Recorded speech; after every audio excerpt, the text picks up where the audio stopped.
defender drone detected. An agent needs assistance.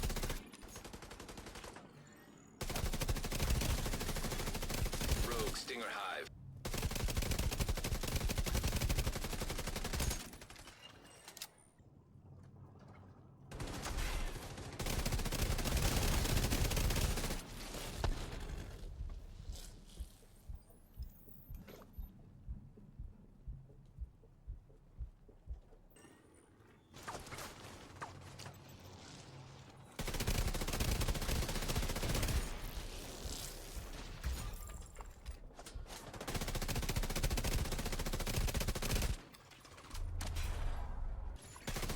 Hostile defender drone detected.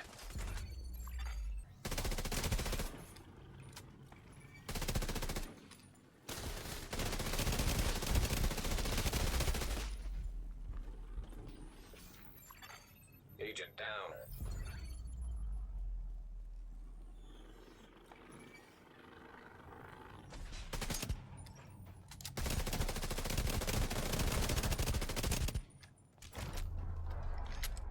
What's up, agents, and welcome back to another Division video. This one has been brought to you by DJTICKLE, but in partnership with Patrick Wolf. I will put him in the comments down below. If you don't know who he is, go and check him out. He's in my clan. He's another awesome Division 2 content creator.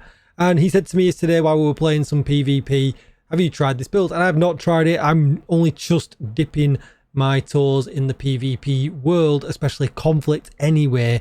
I used to like the organized PvP in Division 1, and I'm kind of hoping that Division 2 can eventually replicate that experience. It's not doing right now. It's a bit messy, but I digress. He gave me a build and it's absolutely superb. Don't forget to like, share, comment and subscribe, and let's get straight into it. So if you're not getting mortared or AFK farmers or whatever in conflict, I have been messing around with the bonk builds. I put a couple of them up recently over the last couple of days, but I want to shoot some guns, right? I want to go pew pew pew. So first of all, what you're going to need to do is get technician on the go and get yourself the assault rifle and potentially the SMG selected and fired up. I would go with skill damage here as well. Everything else, you've nothing else to worry about. It's just take it as it is. This is the build here. Right now, I'm going to swap these two around actually, so that's in the #1 slot. But we're taking the capacitor. We're taking the capacitor. Yes, we are. But we're taking this specialization because it gives us a skill tier also, which is very, very important. I'll come to that though in just a minute. The capacitor's super strong in PvP right now. If anything, it's probably one of the best, if not the best, damage to armor out of cover assault rifle there is. But obviously, if you really want to, you don't want to use this and you don't really feel like it's lending its, hand to how you play in your playstyle, you can just swap in Ouroboros, right? But the capacitor's pretty freely available for everybody to get. I have got my shield splinter here in the second slot. I never use it. It really doesn't matter. Same with the offhand again. I don't use them. I'm long dead before I'd have to think about having to use them. And what's cool about this is we get 1 skill tier here, 2 with the ninja bike backpack, 3 with these gloves, 4 with these knees, and 5 and 6 with the holster. So it gives us a tier 6 skill build. So if you look here, you can see my skills are tier 6. We still have 3 blues in here as well, and technically 2 reds. Pretty crazy. So let's go through the build itself. So first of all, you're going to want to pick yourself up a Walker Harris mask. We get weapon damage and damage to armor here. Roll it to armor, crit chance, crit damage, and critical hit damage in the mod slot. You can change these around by all means. The Walker Harris could be Walker Harris gloves, and you could have an Umbra mask. You get the drill, right? Then we're going to take a Picaro's holster because it gives us skill haste and the skill tier, another skill tier with the core attribute, critical hit damage, and weapon damage. We're then going to take 3-piece Umbra.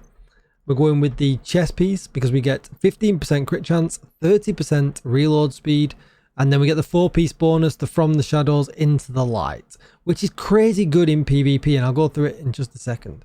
We get armor, crit chance, and crit damage here, and we get the talent increases the max stacks from the shadows from 50 to 100, and the stat gain from 10 to 20. I am going to flip this to PvP stats so that all the numbers that you see are PvP orientated.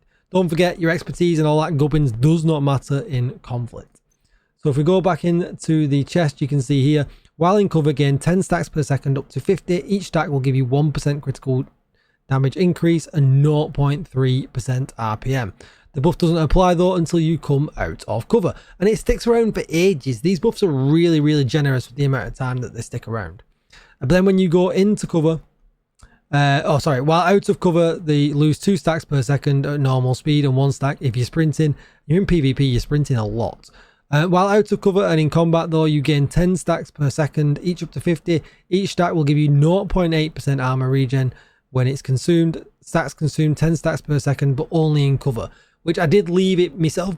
Pardon me, I did leave myself bleeding in the kind of clips that you've seen. I did that on purpose so you could see that, you know, you don't really need too much Hasbro in this build at all, because that regen really does help you out. If you're gonna die from, you know, a fire from a sticky bomb or a full yellow glass cannon build and you've been hit with it, you're gonna die unless you're tanked up, and I want to shoot guns. So that's the chest piece. For the gloves, you're going to take skill tier and critical hit damage, and for the knees you're going to take skill tier and critical hit chance. Now these yellows, one of the yellows could be on the Walker Harris and this could be a blue. Just kind of go with whatever gear you've got and get the right, you know, stat attribution. Doesn't matter if they're in exactly the same place as mine, but you can get this stat allocation obviously quite a few different ways.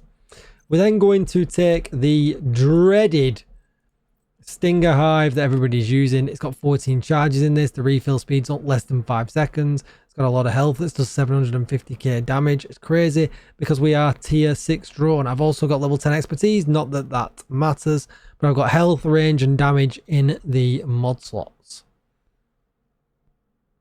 And then just for some extra survivability, because we don't have all the extra blues, we're going to take the defender drone, which is going to mitigate 30% of our damage. It's going to give us 400, well, it has 420% extra health. I've got a damage reduction on, again, doesn't matter, but I've got deflect, duration, health and damage reduction in the mod slots, giving us a total of 59% damage reduction, but in PvP 29.5, and that's what actually counts. Flipping over to our stats here, 59 crit chance, 135 crit damage, 75 headshot damage and 17 armor damage, and it's just crazy. People absolutely just go down, like, you know what I mean? And you've got a lot of survivability and you can do a lot of skill damage as well because you're a tier 6 skill build at the same time. This has been my favorite build to run in a long time in conflict, and yes, you can get slapped by skills, but who can't? You know what I mean? If you want to play run and gun, this is the perfect build for you, and it stands up for me playing solo in the conflict as well. So if you see me in the conflict, be sure to say hi.